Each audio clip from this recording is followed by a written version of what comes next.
One में रहते हुए 12 वर्ष बीत चुके थे। अब पांडवों के अज्ञातवास का समय था। आज का विषय है पांडवों का अज्ञातवास।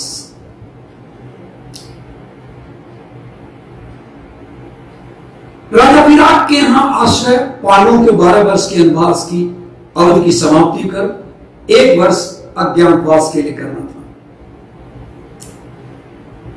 इसके लिए पहले से ही धौम्य ऋषि ने मंत्रणा दे दिया था। युधिष्ठिर ने सबको एकत्र करके और सबके अलग अलग नाम बता दिए थे और उनकी योजना के अनुसार विराट नगर के लिए सभी पांडव चल दिए। विराट नगर के पास पहुंचकर वे सभी एक पेड़ के नीचे बैठ गए। युधिष्ठिर ने बताया कि देखो, मैं राजा विराट के यहां कंक नाम का धारण करके ब्राह्मण के वेश में आश्रय लूंगा। और सुनो भी, तुम वहां बल्लभ नाम से विराट के यहां रसोइये का काम लेना, मान लेना। तुम अर्जुन से उन्होंने कहा कि तुम देखो, बृहन्नला का नाम धारण करके स्त्री भूषणों से सुसज्जित होकर विराट की राजकुमारी को संगीत और नृत्य की शिक्षा देने की प्रार्थना करना, क्योंकि तुमको उर्वशी ने पहले ही से शापित किया है और वो ईश्वर की इच्छा थी कि तुम 1 वर्ष तक आप शिखंडी के रूप में आप रहेंगे, नपुंसक के रूप में रहेंगे, इसीलिए ये सब हुआ था। तथा नकुल को उन्होंने बताया कि तुम्हारा नाम रहेगा ग्रंथिक और तुम घोड़ों की रखवाली करने का काम मांगना और सदैव सुनो, तुम तंत्रपाल तुम्हारा नाम रहेगा और तुम चरवाहे का काम मांगना। इस तरह से सब लोग के नाम दे दिए गए युधिष्ठिर के द्वारा। सबको काम बताया गया कि आप जब जाएंगे तो यही काम मांगना। सभी पांडवों ने अपने अपने अस्त्र शस्त्र एक शमी के वृक्ष पर छिपा दिए तथा वेश बदल बदलकर विराट नगर में प्रवेश किया। विराट ने उन सभी की प्रार्थना स्वीकार कर ली। विराट की पत्नी द्रौपदी के रूप पर मुग्ध हो गई तथा उसे भी अपने केश सज्जा आदि करने के लिए रख लिया, क्योंकि इन्हीं का काम वितरित नहीं था। द्रौपदी ने अपना नाम तब उन्हें सैरंध्री बताया और कहा कि देखिए, एक बात मैं बताऊं कि मैं जूठे बर्तन नहीं छू सकती और न ही जूठा भोजन कर सकती हूं।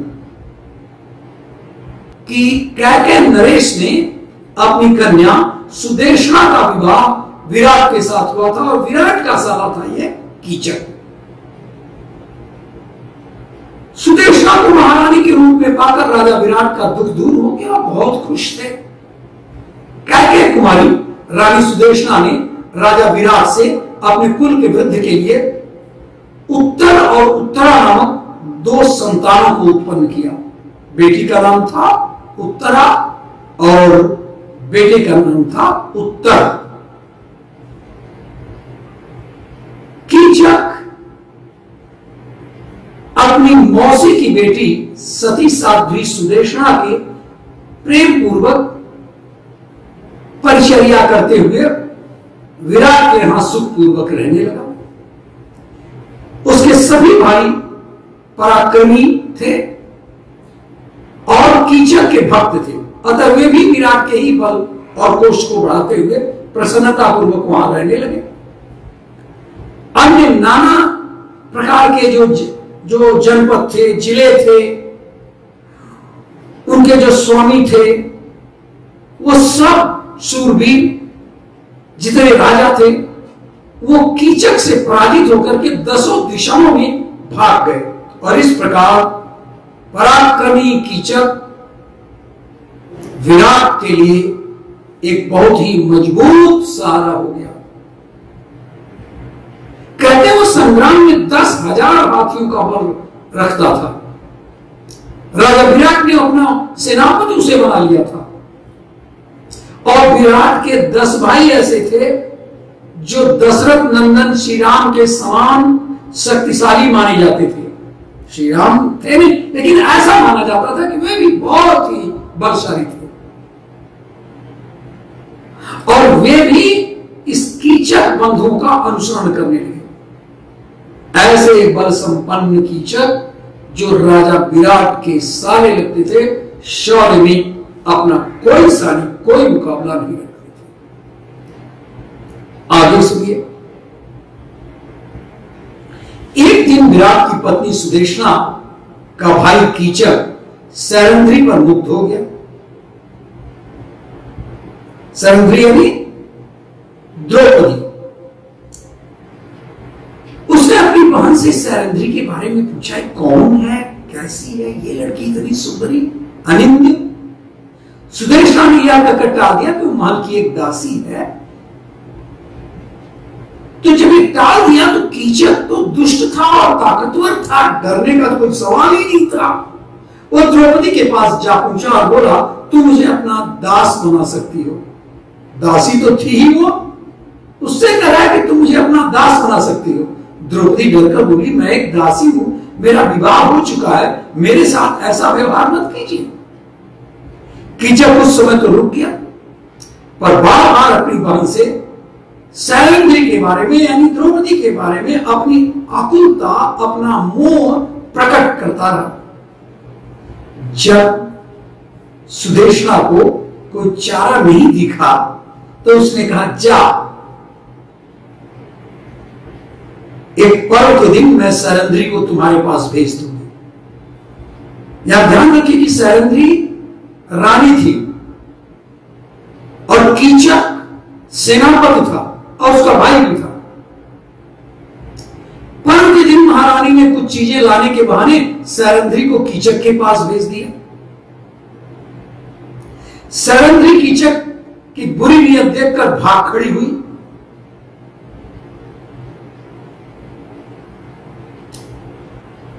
द्रौपदी यह सब कुछ जानती थी, इसलिए उसने क्षमा का ही आश्रय लिया, क्योंकि बड़ी कठिन परिस्थिति में थी। वो नहीं चाहती थी अपने पतियों को बताएं, वो नहीं चाहती थी कि इस तरह से इस बलवान से जब लड़ाई करेंगे तो उस समय उनका जो अज्ञातवास है उसका रहस्य खुल जाएगा। तो क्षमाशील एवं धर्मात्मा पतियों के का मत जान करके ये द्रौपदी ने समर्थ होते हुए भी कीचक को शाप नहीं दिया, वरना तो शाप नहीं दे देती। समस्त पांडव भी द्रौपदी की दुर्वस्था देख करके, बुरी स्थिति देख करके समय की प्रतीक्षा करते हुए और क्रोध में जलते रहे। लेकिन महाबाहु भीमसेन तो इतना नहीं बर्दाश्त कर सकते थे, इतना नहीं रुक सकते थे। उन्होंने निश्चय किया कि इसको तो कीचक को मार डालना ही है, और मार डालने के लिए वो तैयार हो गए। धर्मपुत्र युधिष्ठिर ने उन्हें रोक दिया, देखो सही समय नहीं है। वे मन में क्रोध को रोककर दिन रात लंबी सांसें खींचते रहते थे। उनका मन पूरा नहीं होता था, कीचक को मारना चाहते थे। एक दिन पाकशाला में जाकर वे रात में बड़े कष्ट से सोए। सैरंध्री बोली, महारानी उसे दूसरे ही लोग मार डालेंगे जिनका की अपराध वो कर रहा है। मैं तो समझती हूं अब वो निश्चय ही यमलोक की यात्रा करेगा। कौन? कीचक। किससे कहा द्रौपदी ने? महारानी से। आज तुम अपने भाई के लिए शीघ्र ही जीवित श्राद्ध कर डालो, उसके लिए आवश्यक दान दे दो, साथ ही उसे आंखें भरकर देख लेना। मेरा विश्वास है कि अब उसके प्राण नहीं बचेंगे। मेरे 5 धर्मात्मा पतियों में से एक अत्यंत दुस्साह, अमर्षशील वीर है, और वह कुपित होकर इसे रात में ही इस संसार को मनुष्यों से इससे शून्य कर देगा, इसे हटा देगा।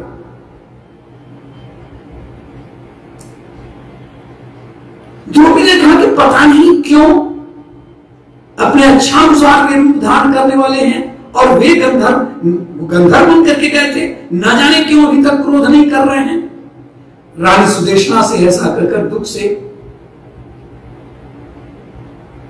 दुखी हुई, मोहित हुई सैरंध्री ने कीचक के वध के लिए व्रत की दीक्षा ग्रहण की। मैंने निश्चय कर लिया कि अब तो रानी सुदेशना ने उसे बहुत मनाया, तथा न वह स्नान करती, न भोजन करती, न अपने शरीर की धूल ही झाड़ती थी। एक निश्चय कर लिया। उसका मुंह रक्त से भीगा हुआ था, आंखों में रुलाई के आंसू भरे हुए थे। उसे इस प्रकार शोक से संतप्त होकर रोती देख सब स्त्रियां मन ही मन कीचक के वध की इच्छा करने लगी। संसार की युवतियों में श्रेष्ठ और पतिव्रता महाभागा द्रौपदी को कीचक ने लात मार दिया था। महान दुख में दुखी थी द्रौपदी। एक दिन एकांत में भीम ने कहा कि आज जब वह तुमसे कुछ कहे तो उसे नाट्यशाला में आधी रात को आने का वायदा कर देना, कहना कि मैं वहीं मिलूंगी, और ये बात मुझे बता देना कि आज बोला है कि कब बोला है। सैरंध्री के कीचक से आधी रात को नाट्यशाला में मिलने को कहा। वह तो पागल था, वशीभूत था मोह के काम के। वह आधी रात को नाट्यशाला में पहुंचा, जहां स्त्री के वेश में भीम पहले ही उसकी प्रतीक्षा कर रहे थे। अब क्या था, भीम ने जैसे ही वो कीचक को देखा, एक युद्ध हुआ भीषण, लेकिन भीम के सामने कहां कीचक ठहरने वाला था, कीचक मार डाला गया। अगले ही दिन विराटनगर में खबर फैल गई कि सैरंध्री के गंधर्व पति ने कीचक को मार डाला। कीचक वध का समाचार दुर्योधन ने भी सुना और अनुमान लगा लिया कि जरूर ही सैरंध्री नाम की दासी द्रौपदी तथा उसके गंधर्व पति पांडव ही है। लेकिन तब तक ये सब कुछ निश्चित होकर के हो रहा था कि मतलब अगर ये पता भी चल जाए तो तब तक अज्ञातवास की अवधि समाप्त हो जाए। तो तब तक जब कीचक मारा गया उस दिन अज्ञातवास की अवधि पूरी हो चुकी थी। अब कौरव को यह लगा कि अब तो बड़ा अच्छा मौका है कि विराट पर आक्रमण करो, और विराट पर आक्रमण करके, और उसके पास कोई सेना तो है नहीं, इसलिए वो गंधर्व के रूप में वेश में जो पांडव हैं ये भी मार डाले जाएंगे। तो त्रिगर्त देश का राजा कीचक से कई बार अपमानित हो चुका था, और जब कीचक के मृत्यु का समाचार सुना तो उसके मन में भी विराट से बदला लेने के लिए मन में बात आ गई। एक सुशर्मा था, वो भी दुर्योधन का मित्र था। उसने दुर्योधन को सलाह दी कि यदि विराट की गायें ले आई जाए तो युद्ध के समय दूध की आवश्यकता पूरी हो जाएगी। आप लोग ये जान लें, उस समय धन का एक मानदंड गायें भी रहा करती थी, गायों की संख्या भी रहा करती थी। इसलिए दुर्योधन से उसने कहा कि आप लोग तैयार हैं, मैं विराट पर आक्रमण करने जा रहा हूं। उसके जाते ही दुर्योधन ने भी सोचा कि नहीं, ये त्रिगर्त पता नहीं कर पाएगा कि नहीं कर पाएगा। दुर्योधन ने भी भीष्म, द्रोणाचार्य, कृपाचार्य, कर्ण, अश्वत्थामा आदि के साथ विराट पर आक्रमण कर दिया। यानी त्रिगर्त की अलग सेना और दुर्योधन की अलग सेना। महाराज विराट भी कीचक को याद करके रोने लगे, पर कम यानी युधिष्ठिर ने उन्हें धैर्य बताया। सुशर्मा ने बात ही बात में विराट को बांध लिया, वो तो गया था बेईमान। इसी समय कंस ने बल्लभ को ललकारा, क्या देखते हो, ये तुम्हारे आश्चर्य आता है। तुरंत ही भीम ने, जिसका नाम बल्लभ था उस समय, सुशर्मा को, जिसने कि बांध लिया था, सुशर्मा को फिर इन्होंने बांधकर कंस के सामने यानी युधिष्ठिर के सामने उपस्थित कर दिया और विराट के बंधन खोल दिए। इसी समय कौरवों के आक्रमण की सूचना मिली। दुर्योधन ने भीष्म ने पूछा कि अज्ञातवास की अवधि पूरी हो चुकी है या नहीं। भीष्म ने कहा कि हिसाब से तो यह अवधि पूरी हो चुकी है, इसलिए हम वो लोग अब सामने आ सकते हैं। और इस तरह से विराट तो भयभीत हो चुके थे जब सुने कि दुर्योधन भी आक्रमण कर लिया, पर बृहन्नला के कहने पर, यानी अर्जुन के कहने पर, उनके बेटे उत्तर कुमार को युद्ध के लिए तैयार किया। उत्तर तो डर रहा था, उसने कहा मुझसे तो कुछ नहीं होगा, मैं कुछ नहीं कर सकूंगा। अर्जुन ने कहा तुम चलो तो, रथ पर बैठो तो, मैं रहूंगा तुम्हारे साथ। और बृहन्नला ने तब अपना असली परिचय दिया और शनि के वृक्ष से अपना गांडीव तथा अक्षय तुणीर उतार लिया और भयंकर संग्राम हुआ। कर्ण के पुत्र को मार डाला, कर्ण को घायल कर दिया, द्रोणाचार्य और भीष्म के धनुष काट दिए तथा उनका सम्मोहन अस्त्र द्वारा कौरव सेना को मूर्छित कर दिया। कुछ देर में दुर्योधन का सम्मोहन टूटा। अर्जुन को लौटते देख उसने भीष्म ने पूछा आपने उसे जाने क्यों दिया, क्योंकि भीष्म अब पूछा नहीं कर रहे थे। तो भीष्म कहते हैं इतना आप लोग ध्यान रखिएगा कि भीष्म पूछते हैं दुर्योधन से तुम यह क्या नहीं पूछते कि उसने तुम सबों को जीवित क्यों रहने दिया। अरे वो वीर पुत्र है, उसने अचेत योद्धाओं पर वार करना उचित नहीं समझा। हम सबका कल्याण इसी में कि हम वापस लौट चले। दुर्योधन मान गया और कुरु की सेना लौट गई। कुरुओं को लौटते देख अर्जुन ने वापस आकर द्रोण कृपा और भीष्म की वंदना की। देखिए ये उस समय का संस्कार देखिए, और उनके आशीष ले अपने एक मान से दुर्योधन के मणिमंडित जो राज मुकुट का एक टुकड़ा टुकड़ा कर और अपने संत देवदत्त के प्रचंड घोष से दिशाओं को गुंजायमान करता हुआ, शत्रुओं को दहलाता हुआ विराट की नगरी में लौट चला।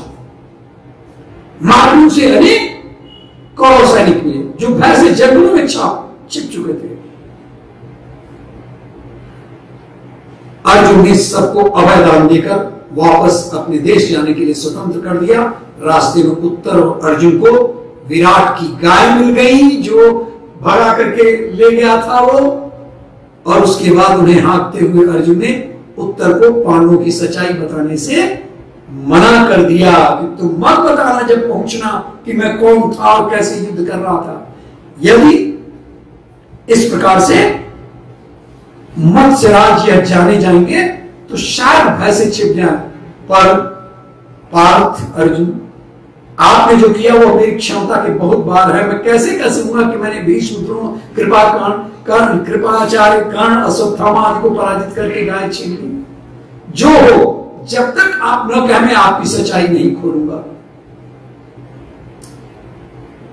इधर गौपालकों को गायों के साथ उनसे पहले निकल जाने देकर शमशान के निकट पहुंचे।